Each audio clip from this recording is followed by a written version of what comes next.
ప్రశాంతంగా నిద్రపోయేందుకు నీంద్ యాప్లోకి అడుగుపెట్టండి. ఈ క్షణమే నీంద్ యాప్ను డౌన్లోడ్ చేసుకోండి. ఒత్తిడిని తగ్గించి ప్రశాంతమైన నిద్రలోకి మిమ్మల్ని తీసుకెళ్లే చక్కని కథలు, ధ్యాన పద్ధతులు, ఆహ్లాదకర సంగీతాన్ని మీరు నీంద్ యాప్లో మాత్రమే వినండి. నమస్తే, నేను మీ గౌతమి.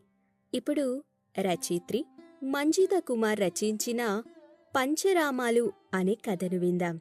పంచరామాలు పరమ పవిత్ర 5 పుణ్యక్షేత్రాలు.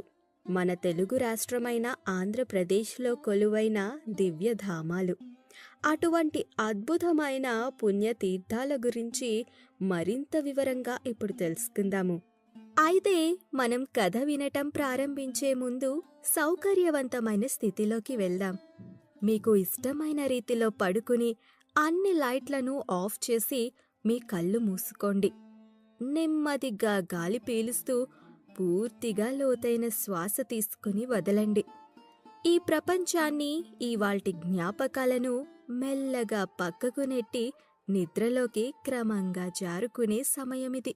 మరోసారి నెమ్మదిగా గాలి పీలుస్తూ లోతైన శ్వాస తీసుకుని మీ శరీరంలోని ఒత్తిడిని బయటకు వదిలివేయండి. ఇప్పుడు చెయ్యాల్సిందల్లా విశ్రాంతి తీసుకోవడం, సేద తీరటం, మునపటి స్థితికి రావటం. మీరు ఇప్పుడు మంచం మీద ఉన్నారు. రోజువారీ అలసట నుంచి మీ శరీరం విశ్రాంతి తీసుకున్నట్లుగా మీకు అనిపిస్తుంది. కాళ్ళ నుంచి మొదలుపెట్టి మీ అవయవాల్లోని ఒత్తిడిని ఒక్కొక్కటిగా బయటికి పంపించేయండి. మీకోసం అవన్నీ రోజంతా చాలా కష్టపడ్డాయి కాబట్టి వాటికి విశ్రాంతి తీసుకునే అర్హత ఉంది. ముందుగా మీ పాదాల్లో మొదలైన విశ్రాంతి అనుభూతి క్రమంగా మీ మోకాళ్ళ క్రింది భాగానికి చేరుతుంది. అక్కడి నుంచి మోకాళ్ళకి ప్రవేశిస్తుంది. ఇప్పుడు మీ కాలి ఎగువ భాగాన్ని విశ్రాంతి తీసుకోనివ్వండి. ఈ విశ్రాంతి అనుభూతి క్రమంగా మీ పొత్తి కడుపు నుంచి వెన్నుముక్క మీదగా ఎగువ వీపు వరకు వచ్చి తరువాత ఛాతీలోకి ప్రవేశిస్తున్నట్లుగా గుర్తించండి. అక్కడి నుంచి మీ భుజాల్లోకి, తరువాత చేతుల్లోకి, చివరిగా వేలు కొనల వరకు వెళ్తున్నట్లుగా అనుభూతి చెందండి.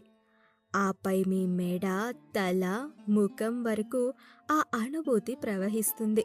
ఇప్పుడు మీ శరీరం మొత్తం ప్రశాంతంగా, రిలాక్స్డ్గా నిద్రకు సిద్ధంగా ఉంది. త్వరలోనే మీరు చక్కని నిద్రలోకి జారుకుంటారు. డ్రీమ్ ల్యాండ్లో ప్రశాంతంగా ప్రయాణిస్తారు. ఈ ప్రయాణం ఉదయం వరకు కొనసాగుతూ ఉంటుంది. కాబట్టి మీరు కథను వింటున్నప్పుడు మీ శ్వాసను కూడా అనుసరించండి.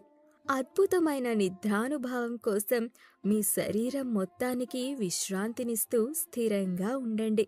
ఇప్పుడు కథలోకి వెళ్ళిపోదామా? పరమేశ్వరుడు హిందువులకు ఆరాధ్య దైవం. ప్రతిరోజు పంచాక్షరి మంత్రం పఠించనిదే రోజు గడవదు మనలో చాలా మందికి. అందుకే మన భారతదేశంలో ఎన్నెన్నో శివాలయాలు, శైవ క్షేత్రాలు ఉన్నాయి. ఇక మన తెలుగు రాష్ట్రమైన ఆంధ్రప్రదేశ్ విషయానికి వస్తే ఆంధ్రాలో ఏకంగా 5 పరమ పవిత్ర శైవాలయాలు ఉన్నాయి. అవే కీర్తిగాంచిన పంచారామాలు. పంచ అంటే 5 అని అర్థం. ఆరామాలు అంటే నివాసాలు లేదా కొలువైన ప్రదేశాలు అని అర్థం వస్తుంది. పరమేశ్వరుడు కొలువైన 5 దివ్య తీర్థాలే ఈ పంచరామాలు. ఇవన్నీ ఒక్క రాష్ట్రంలోనే, అది మన తెలుగు రాష్ట్రంలోనే కొలువై ఉండడం మన తెలుగువారు చేసుకున్న పుణ్యమని చెప్పుకోవచ్చు. మనకు మాత్రమే లభించిన అద్భుత వరమని చెప్పుకోవచ్చు. ఇంతకీ ఈ పంచరామాలు ఎక్కడున్నాయి అంటే, పరమశివుడు పంచముఖుడు. 4 దిక్కుల 4 ముఖాలతో ఊర్ధ్వ దిశలో 5వ ముఖంతో చూస్తూ ఉంటాడు. ఆ 5 ముఖాలు 5 నామాలతో 5 క్షేత్రాలుగా నెలకొన్నాయి. అవి అఘోరం, అమరావతిలో తత్పురుష, ద్రాక్షారామం, వామదేవ, సామర్లకోట, సద్యోజాత, భీమవరం, ఈశాన, పాలకొల్లు. సవివరంగా చెప్పాలంటే మొట్టమొదట పంచారామం కోనసీమలోని ద్రాక్షారామంలో ఉంది. ఇక్కడ భీమేశ్వరుడిగా పరమేశ్వరుడు పూజలు అందుకుంటూ ఉంటాడు. రెండవ పంచారామం కాకినాడలోని సామర్లకోటలో ఉంది. ఇక్కడ భీమేశ్వరుడిగా ఈశ్వరుడు పూజలు అందుకుంటూ ఉంటాడు. మూడవ పంచారామం పశ్చిమ గోదావరి జిల్లాలోని పాలకొల్లులో ఉంది. క్షీరారామంగా పిలవబడే ఇక్కడ ముక్కంటి రామలింగేశ్వరుడిగా పూజలు అందుకుంటున్నాడు.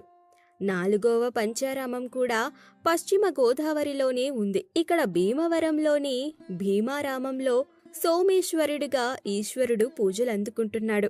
ఐదవ పంచారామం అమరావతిలో ఉంది. ఇక్కడ అమరారామంలో అమరేశ్వరుడిగా భక్తులు పూజలు అందుకుంటున్నాడు పరమేశ్వరుడు. అసలు ఇంతకీ ఈ పంచారామాలు ఎందుకు వెలిసాయి? వీటి విశిష్టత ఏమిటి అంటే ఇందుకు సంబంధించిన కొన్ని పురాణ గాథలు ఉన్నాయి. క్షీరసాగర మదనం జరుగుతున్నప్పుడు ప్రారంభమైన గాథ ఇది. క్షీరసాగర మదనంలో అమృతం వెలువడుతుంది. ఈ అమృతాన్ని దేవతలు మాత్రమే స్వీకరించేలా మహావిష్ణువు మోహిని అవతారం ఎత్తాడు. రాక్షసులను మాయ చేస్తూ కేవలం దేవతలకే అమృతాన్ని అందించసాగాడు. దీంతో తమకు అమృతం ఇవ్వలేదని, అన్యాయం చేశారని రాక్షసులు ఆగ్రహించారట.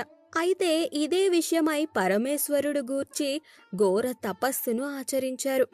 రాక్షసుల తపస్సుకు మెచ్చిన పరమేశ్వరుడు వారికి ప్రత్యక్షమయ్యాడు. వారు కోరిన వరం అందించాడు. అంతే, అప్పటి నుంచి రాక్షసులు తమ ప్రతాపాన్ని చూపించసాగారు.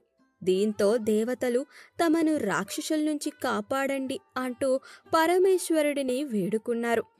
అప్పుడు పరమేశ్వరుడు రాక్షసులను, వారి రాజ్యాన్ని బూడిద చేశాడు. శివుడి రుద్రరూపమే త్రిపురాంతకుడు అని అంటారు.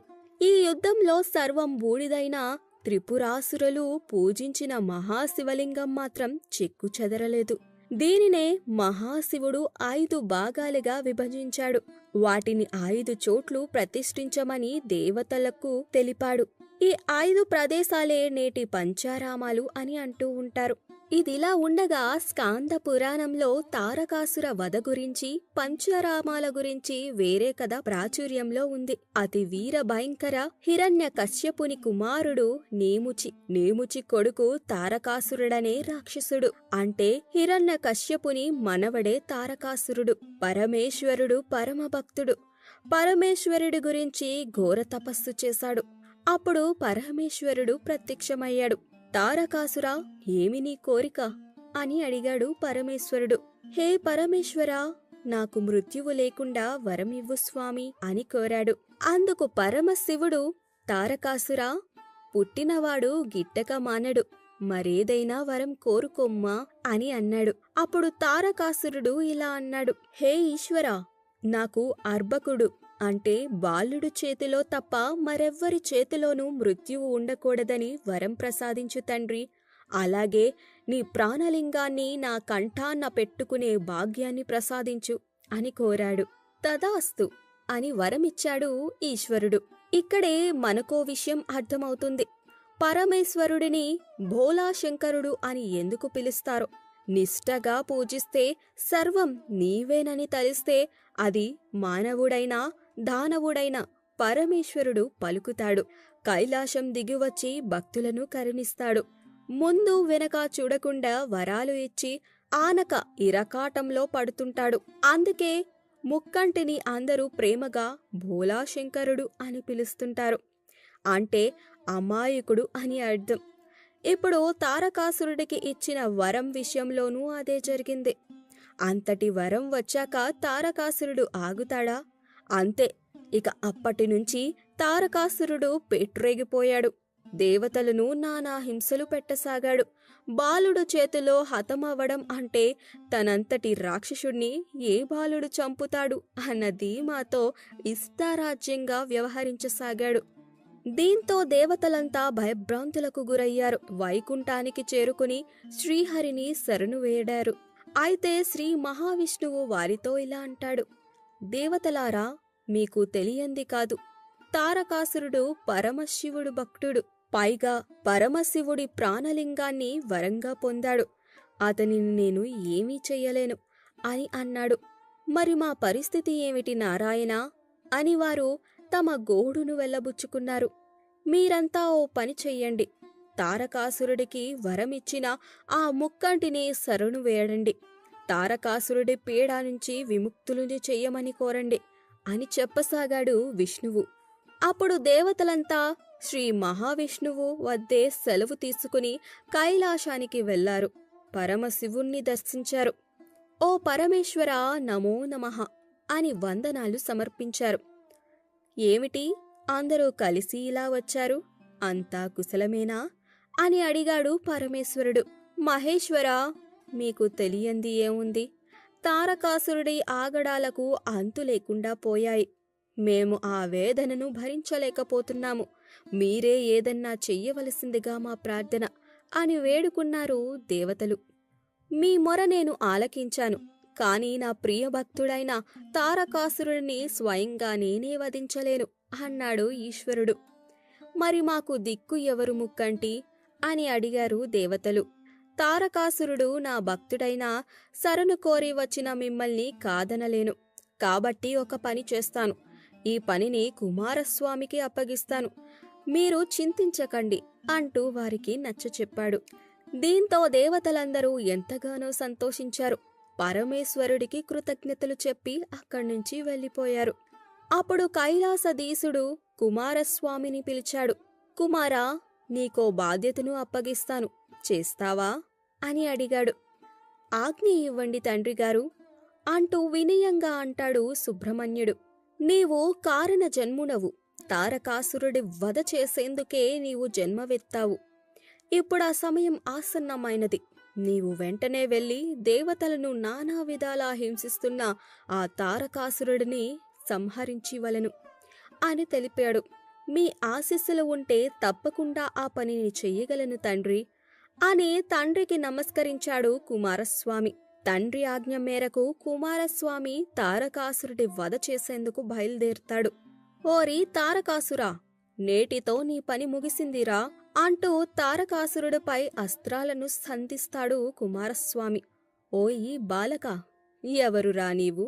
నన్నే హతమార్చేందుకు వస్తావా? ఎంత ధైర్యం అని తారకాసురుడు కుమారస్వామితో యుద్ధానికి కాలు దువ్వుతాడు. అలా ఇద్దరి మధ్య హోరాహోరీ యుద్ధం కొనసాగుతుంది. కుమారస్వామి తన దివ్య అస్త్రాలతో తారకాసురుడిని ముక్కలు చేస్తుంటాడు. ఎన్నిసార్లు తన ఆయుధంతో తారకాసురుడి దేహాన్ని ముక్కలు చేసినా ఆ శరీర ముక్కలు మళ్లీ అతుక్కుపోసాగాయి. దీంతో కుమారస్వామికి ఏం చెయ్యాలో పాలుపోలేదు. ఏమిటి వైపరీత్యం? ఎన్నిసార్లు దేహాన్ని ఛిద్రం చేసినా మళ్లీ అతుక్కుపోతున్నాయి. కిం కర్తవ్యం ఏమిటి అనుకుంటున్నాడు కుమారస్వామి. అప్పుడు కుమారస్వామి తన తండ్రి అయిన పరమశివుడికి ప్రార్థన చేశాడు. తండ్రి, ఈ సమస్యకు మీరే పరిష్కరించాలి. దయచేసి నాకు కర్తవ్యం బోధ చెయ్యుము అంటూ ప్రార్థిస్తాడు. అప్పుడు పరమశివుడు కుమారస్వామితో ఇలా చెబుతాడు. కుమారా, ఆందోళన చెందకు. తారకాసురుడి వధ నీ చేతుల్లోనే ఉంది. అయితే అతడి కంఠంలో నా ప్రాణలింగం ఉంది. అందుకే అతడిని నువ్వు ఏమీ చెయ్యలేకపోతున్నావు.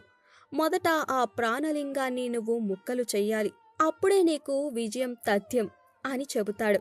ధన్యోస్మి తండ్రి, ధన్యోస్మి అంటూ కుమారస్వామి తండ్రికి నమస్కరిస్తాడు.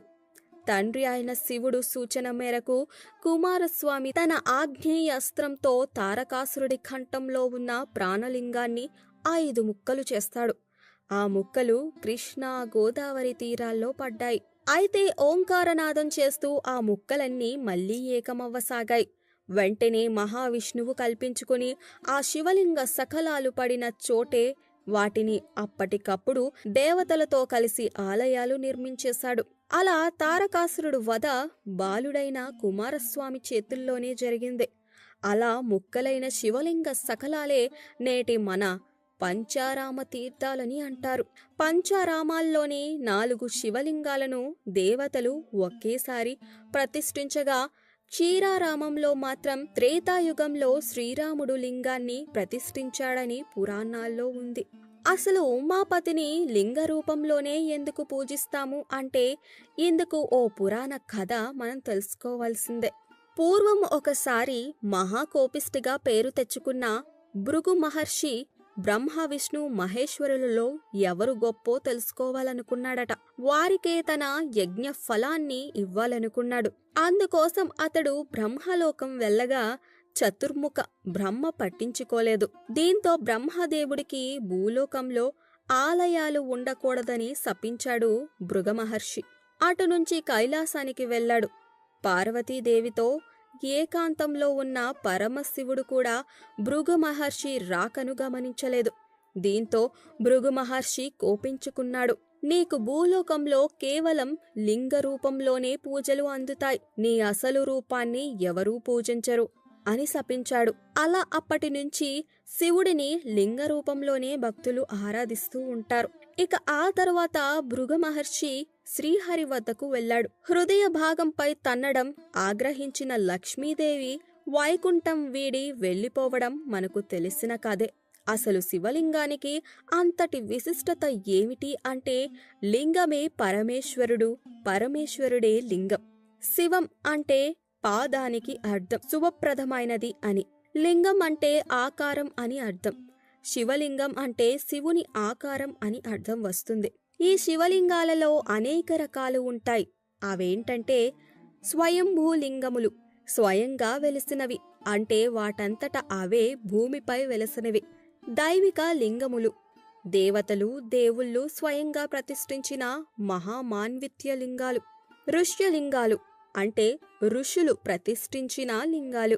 మానుషలింగాలు, ఇవి మానవ నిర్మిత లింగములు అంటే మనుషులు చెక్కిన లేదా నిర్మించిన లింగాలు. ఈ లింగాలను పంచభూత లింగాలుగా విభజించారు. పంచభూతాలు అంటే భూమి, నీరు, అగ్ని, గాలి, ఆకాశం. శివుడు ఈ పంచభూతాల స్వరూపాలైన లింగ రూపాలతో 5 క్షేత్రాలలో పూజలు అందుకుంటున్నాడు. ఆ క్షేత్రాలు ఏమిటంటే తేజోలింగం అన్నమాలైశ్వర్యుడుగా అరుణాచలంలో పూజలు అందుకుంటున్నాడు. జలలింగం జంబుకేశ్వరంలో జంబులింగేశ్వరుడిగా భక్తులు కోరికలు తీరుస్తున్నాడు. ఆకాశలింగం చిదంబరంలో చిదంబరేశ్వరుడు అంటే నటరాజుగా అభిషేకాలు అందుకుంటున్నాడు. పృథ్వీలింగం కంచిలో ఏకాంబరేశ్వరుడిగా భక్తులు తరింపజేస్తున్నాడు. వాయులింగం శ్రీకాళహస్తిలో శ్రీకాళహస్తీశ్వరుడిగా కొలువై ఉన్నాడు. అయితే ఇక్కడే పరమశివుడికి సంబంధించిన మరో విషయాన్ని చెప్పాలి. కురుక్షేత్ర యుద్ధం ముగిసిన తరువాత బంధుమిత్రులను చంపిన పాపాన్ని పోగొట్టుకోవాలనుకున్నారు పాండవులు. అందుకోసం శివుడు దర్శనానికి వెళ్లారు. కానీ పరమేశ్వరుడికి వారికి దర్శనమివ్వడం ఇష్టముండదు. దీంతో నంది వేషంలో మహేశ్వరుడు వారిని తప్పించుకుని కాశీ నుంచి ఉత్తర దిశగా బయలుదేరాడు. చివరికి ఎలాగోలా మహేశ్వరుణ్ణి గుర్తించిన పాండవులు అతడిని పట్టుకునేందుకు ప్రయత్నిస్తారు. అప్పుడు గుప్త కాశీలో మహేశ్వరుడు మాయమవుతాడు. అప్పుడు పాండవులు లింగ రూపంలో పరమేశ్వరుడిని ప్రార్థిస్తారని పురాణాలు చెప్తున్నాయి. అవే శివపురాణంలో వర్ణించబడిన పంచకేదారాలు అంటారు. కేదారినాథ్, తుంగనాథ్, రుద్రనాథ్, మధ్య మహేశ్వర్, కాళేశ్వర్లను పంచకేదారాలు అంటారు. పరమేశ్వరుడికి పంచ అంటే 5 సంఖ్య అంటే ఎంత ప్రీతో వీటి వల్ల తెలుస్తుంది. పంచభూతాలు, పంచకేదారాలు, పంచరామాలు. ఇప్పుడిక పంచారామాల విషయానికి వస్తే ఇవి పేరుకు శైవాలయాలే అయినా ఇక్కడ విష్ణుమూర్తి కూడా పూజలందుకుంటున్నాడు. ఒక్క మాటలో చెప్పాలంటే శివాయ విష్ణు రూపాయ శివరూపాయ విష్ణువే. శివుడు, విష్ణువు ఇద్దరూ వేరువేరు కాదు, ఇద్దరూ ఒకటే అని చెప్పే అద్భుత మంత్రం ఇది. మహేశ్వరుడు కొలువైన చోటు మహావిష్ణువు, మహావిష్ణువు కొలువైన చోటు పరమేశ్వరుడు ఉంటారన్నది అక్షరాల నిజం. ఇప్పుడు మనం చెప్పుకోబోయే పంచారామ క్షేత్రాల్లోని కొలువున్నది మహేశ్వరుడు. మరి ఇక్కడ క్షేత్ర పాలకుడు ఎవరో తెలుసా? అక్షరాల శ్రీ మహావిష్ణువు. పలు నామాలతో ఇక్కడ శ్రీహరి క్షేత్ర పాలకుడిగా ఈశ్వరుడి సేవలో తరిస్తున్నాడు. ఇప్పుడిక పంచారామాల గురించి వివరాల్లోకి వెళదాం. పంచారామాల్లో మొదటిది ద్రాక్షారామం. తూర్పుగోదావరి జిల్లా రాజమండ్రికి సమీపంలో రామచంద్రపురంలో ఉన్నది. ఇక్కడ దక్ష ప్రజాపతి అనేక యజ్ఞాలు చేశాడు కాబట్టి ఈ ప్రదేశాన్ని దక్షారామం అని కూడా పిలుస్తారు. క్రమేపీ అది ద్రాక్షారామం అయిందని అంటారు. ఈ లింగాన్ని స్వయంగా సూర్య భగవానుడే ప్రతిష్ఠించాడని పురాణాలు చెప్తున్నాయి. శివుని 5 ముఖాలలో ఇది తత్పురుష రూపం. ఇక్కడ ఈశ్వరుడు భీమేశ్వరునిగా కొలువై ఉన్నాడు. ఈ భీమేశ్వర లింగం 15 అడుగుల ఎత్తు కంటే ఎక్కువగా ఉంది. సగం తెలుపు సగం నలుపు రంగులో ఆకట్టుకుంటుంది. ఆలయం 2 అంతస్తులలో ఉంటుంది కనుక స్వామివారికి అభిషేకాదులు పై అంతస్తులో గల లింగ భాగానికి చేస్తారు. సప్త గోదావరి తీర్థంగా ప్రసిద్ధి పొందిన ఈ ఆలయం దక్షిణ కాశీగా పేరు తెచ్చుకుంది. ఇక్కడ అమ్మవారి పేరు శ్రీ మాణిక్యాంబాదేవి. అష్టాదశ శక్తిపీఠాల్లో ఈ తీర్థం కూడా ఉండటం మరో విశేషం. శివుడి భుజంపై ఉన్న సతీదేవిని శ్రీ మహావిష్ణువు ఖండిస్తున్నప్పుడు ఆమె కణత భాగం పడిన స్థలంగా దీని పురాణాలు వర్ణించాయి.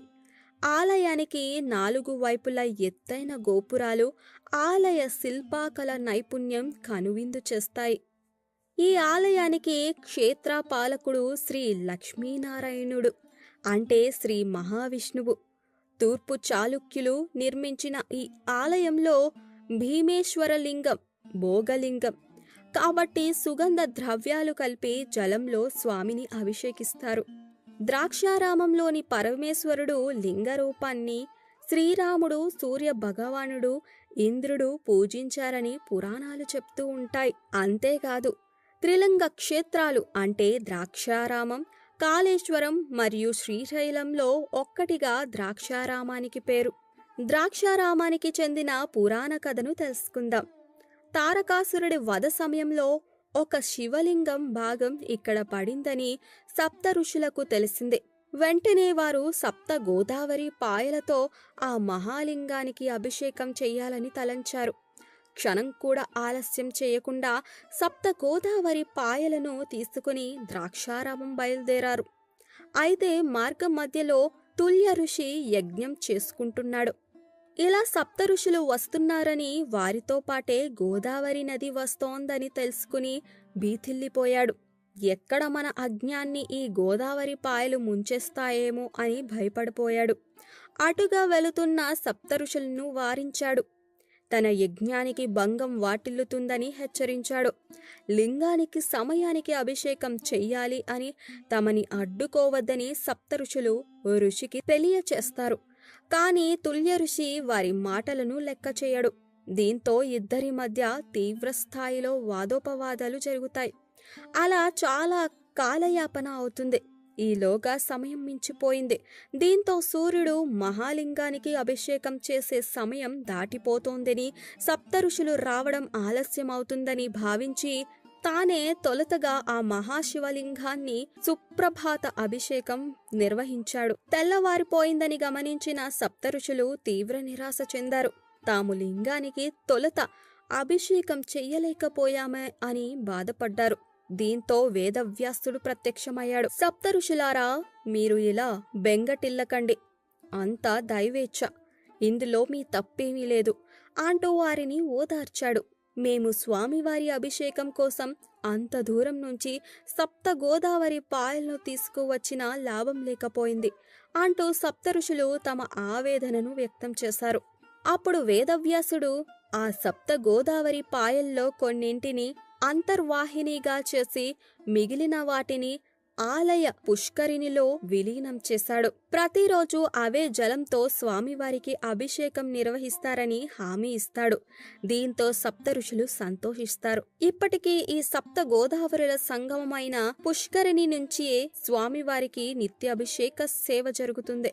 అంతేకాదు ఈ పుష్కరిణి సప్త గోదావరి అని పిలుస్తారు. ఈ ఆలయం 4 ప్రవేశ ద్వారాలతో, ఆలయ బాహ్య ప్రాకారం ఎత్తైన రాజగోపురాలతో నిర్మితమైంది. బాహ్య ప్రాకారంలో కాలభైరవాలయం, త్రికూటాలయం ఉన్నాయి. ధ్వజస్తంభం ముందు రావి వేప వృక్షాలు ఉన్నాయి. ఆ చెట్ల నీడలో శివలింగం, విష్ణు విగ్రహం ఉన్నాయి. రెంటిని శంకరనారాయణ స్వాములని పిలుస్తారు. పంచారామాలలో రెండవది అమరారామం. అమరావతిలో కృష్ణానది ఒడ్డున ఈ సుందర ఆలయం ఉంది. గర్భగుడిలోని విగ్రహాన్ని అమరేశ్వరుడైన ఇంద్రుడు ఇక్కడ ప్రతిష్ఠించి తన నగరమైన అమరావతి పేరునే దీనికి పెట్టాడని అంటారు. శివుని 5 ముఖాల్లో ఇది అఘోరా రూపం. అమరారామంలో లింగేశ్వరుడు అమరేశ్వరునిగా పూజలందుకుంటూ ఉంటాడు. ఈ లింగం 16 అడుగుల ఎత్తుతో సమున్నతంగా కనిపిస్తుంది. గర్భాలయం 2 అంతస్తులు ఉంటుంది. అభిషేకాలను పై అంతస్తు నుంచి నిర్వహిస్తారు. 3 ప్రాకారాలతో నిర్మితమైన ఈ ఆలయంలో ప్రాణేశ్వరుడు, ప్రణవేశ్వరుడు, కాశీ విశ్వేశ్వరుడు, ఉమామహేశ్వరుడు, అగస్త్యేశ్వరుడు, పార్థివేశ్వరుడు, శ్రీశైల మల్లికార్జునుడు పేర్లతో శివుడు కొలువై ఉన్నాడు. ఇతర శివ పరివారమంతా ఆరాధనలు అందుకుంటున్నారు. ఇక్కడి అమ్మవారి పేరు శ్రీ బాలా చాముండేశ్వరి. నిజానికి ఈ లింగం పెరుగుతూ ఉండడం మహావిశేషం. అయితే ఈ లింగం ఎత్తు పెరగకుండా మేకుతో కొట్టారని, అందుకే లింగంపై ఎర్రని మచ్చ ఏర్పడిందని అంటారు. ఆ ఎర్రటి మరకే శివలింగం నుంచి వచ్చిన రక్తమని చెబుతారు. ఈ ఆలయ క్షేత్ర పాలకుడు వేణుగోపాలస్వామి, అంటే మహావిష్ణువు. పంచారామాలలో 3వ క్షేత్రం కుమారారం. స్వయంగా ఈశ్వర ప్రియపుత్రుడైన కుమారస్వామి ఇక్కడ లింగ ప్రతిష్ఠ చేశాడని పురాణాలు చెబుతుంటాయి. అందుకే ఈ లింగాన్ని కుమార భీమేశ్వరునిగా పిలుస్తుంటారు. ఇక్కడ అమ్మవారి పేరు బాలా త్రిపుర సుందరీ దేవి. క్షేత్ర పాలకుడు మాండవ్య నారాయణుడు, అంటే శ్రీ మహావిష్ణువే. 2 అంతస్తుల ఈ ఆలయంలోని శివలింగంపై చైత్ర వైశాఖ మాసాల్లోని ఉభయ సంధ్యల్లో సూర్యకిరణాలు పడడం విశేషం. ఆలయ ఆవరణలోని భీమకుండంలో స్నానం సర్వ పాపహరంగా భక్తులు భావిస్తారు. ఇక్కడ శివలింగం కూడా 60 అడుగుల ఎత్తున 2 అంతస్తుల మండపంగా ఉంటుంది. దీనిని చాళుక్య రాజైన భీముడు నిర్మించాడని క్షేత్ర కథనంలో వివరించబడింది. ఇది పూర్వం చాళుక్య భీమవరంగా ప్రసిద్ధి చెందినట్లు భీమేశ్వరాలయంలోని శిలా శాసనాలను బట్టి తెలుస్తుంది. ఈయనే ద్రాక్షారామ దేవాలయాన్ని కూడా నిర్మించాడు. అందుకే ఈ 2 గుళ్ళు చూసేందుకు ఒకేలా ఉంటాయి. ఈ రెండింటి నిర్మాణానికి ఉపయోగించిన రాయి కూడా ఒకే రకంగా, నిర్మాణ శైలి కూడా ఒకే విధంగా ఉండటం గమనార్హం. ఈ ఆలయం యోగక్షేత్రమని పురాణాలు చెబుతుంటాయి. అంటే భగవంతుడి అనుగ్రహం ఉన్న వారే ఈ క్షేత్రాన్ని దర్శించుకుంటారట. ఈ ఆలయ ప్రధాన ద్వారాన్ని సూర్యద్వారంగా పిలుస్తారు. ఇక్కడ 100 స్తంభాల మండపం, ఏకశిల నంది ప్రత్యేక ఆకర్షణగా నిలుస్తున్నాయి. పంచారామాలలో 4వ రామం సోమారామం. పశ్చిమ గోదావరి జిల్లా భీమవరం గునుపూడిలో సోమారామం క్షేత్రం ఉంది. ఇచ్చట స్వామివారు సోమేశ్వరుడుగా, అమ్మవారు ఉమాదేవిగా పూజలందుకుంటున్నారు. ఈ దేవాలయాన్ని సోమేశ్వర జనార్దన స్వామి ఆలయం అంటారు. ఇక ఈ ఆలయానికి క్షేత్ర పాలకుడు జనార్దన స్వామి, అంటే మహావిష్ణువు. ఈ సోమేశ్వర జనార్దన స్వామిని చంద్రుడు ప్రతిష్ఠించాడని, అందుకే సోమారామంగా పేరు వచ్చిందని చెబుతుంటారు. పౌర్ణమి రోజున చంద్రుడు షోడ సకలలతో శ్వేత వర్ణంలో కనువిందు చేసే ఈ లింగం కృష్ణపక్షంలో క్రమేపీ వన్నె తగ్గి అమావాస్య నాడు బూడిద వర్ణంలో కనిపిస్తుంది. తిరిగి శుక్లపక్షంలో ఛాయ క్రమేపీ పెరుగుతూ పౌర్ణమి నాటికి శ్వేత వర్ణానికి వస్తుంది. ఇక్కడ పుష్కరిణి సోమగుండం అంటారు. ఈ పుష్కరిణిలో స్నానం చేస్తే సకల పాపాలు తొలగిపోతాయని భక్తుల నమ్మకం. 2 అంతస్తులు ఉన్న ఈ ఆలయంలో స్వామివారు కింద భాగాన, అన్నపూర్ణాదేవి పై అంతస్తులో కొలువై ఉన్నారు. ఇలా శివుడు తలపై అమ్మవారు ఉన్న ఆలయం కేవలం ఇదేనని అంటూ ఉంటారు. పంచారామంలో 5వది క్షీరారామం. క్షీరారామము పశ్చిమ గోదావరి జిల్లాలో పాలకొల్లులో ఉంది. ఇక్కడ లింగమూర్తిని శ్రీ క్షీరారామ లింగేశ్వర స్వామి అని పిలుస్తారు. ఈశాన రూపుడైన ఈ శివలింగాన్ని మహావిష్ణువు ప్రతిష్ఠించాడని ప్రతీతి. తారకాసురుడి ఆత్మలింగంలోని కొప్పు భాగం అంటే ఊర్ధ్వముఖంగా ఉండే ఈశాన రూపం క్షీర రూపంలో పడిందని స్థల పురాణం చెబుతోంది. క్షీరంను పోలినట్టుగా ఇక్కడ శివలింగం తెల్లగా ఉంటుంది. ఈ శివలింగం 2.5 అంతస్తుల ఎత్తు ఉంటుంది. ఏటా ఉత్తరాయణ దక్షిణాయన ప్రారంభంలో సూర్యోదయ సమయంలో కిరణాలు పెద్ద గోపురం నుండి శివలింగంపై పడతాయి. ఈ దృశ్యం చూసేందుకు 2 కళ్ళు చాలవు. ఈ స్వామివారిని త్రేతాయుగ కాలంలో సీతారాములు ప్రతిష్ఠించారని పురాణాలు చెప్తుంటాయి. ద్వాపర యుగంలో శ్రీకృష్ణుడి గురువైన సాందీపుడు దర్శించిన క్షేత్రంగాను ఈ రామం విఖ్యాతి పొందింది. క్షీరారామానికి పాలకొల్లు అనే మరో పేరుంది. ఈ గ్రామానికి పాలకొల్లు అనే పేరు రావడానికి కూడా ఒక కథ ప్రాచుర్యంలో ఉంది. పూర్వం ముని బాలుడైన ఉపమన్యుడు తాగేందుకు పాలు లేక అల్లాడిపోయాడు. ఈ విషయం తెలిసిన పరమశివుడు తన త్రిశూలంతో భూమిపై గట్టిగా గుచ్చాడు. అప్పుడు భూమి నుంచి స్వచ్ఛమైన పాలు ఉబికి వచ్చాయి. అవే ఉపమన్యుడి ఆకలిని తీర్చాయని అంటారు. ఈ ఉబికి వచ్చిన పాలే పారుతూ ఒక కొలునుగా మారాయని, అందుకే ఈ ప్రాంతం పాలకొల్లుగా మారిందని స్థల పురాణం చెబుతోంది.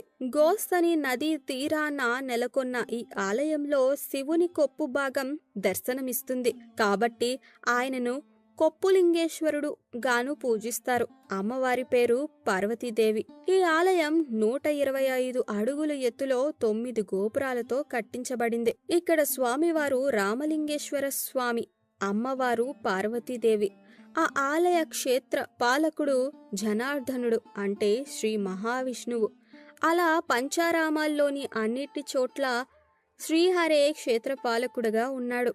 పరమేశ్వరుడు మహావిష్ణువు ఒక్కడేనని చెప్పేందుకు ఇంతకన్నా మంచి ఉదాహరణ ఇంకేం ఉంది. అందుకే పంచారామాలకు హరహర క్షేత్రాలని పేరు కూడా ఉంది.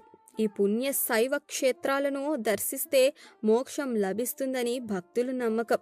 కేవలం శివ నామస్మరణ చేసిన ఈ పుణ్యం దక్కుతుందని అంటారు. అందుకే పంచాక్షరి మంత్రానికి అంతటి విశిష్టత.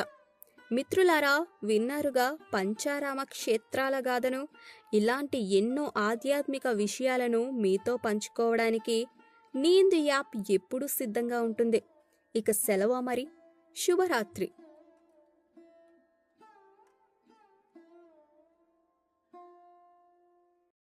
ప్రశాంతంగా నిద్రపోయేందుకు నీంద్ యాప్లోకి అడుగుపెట్టండి.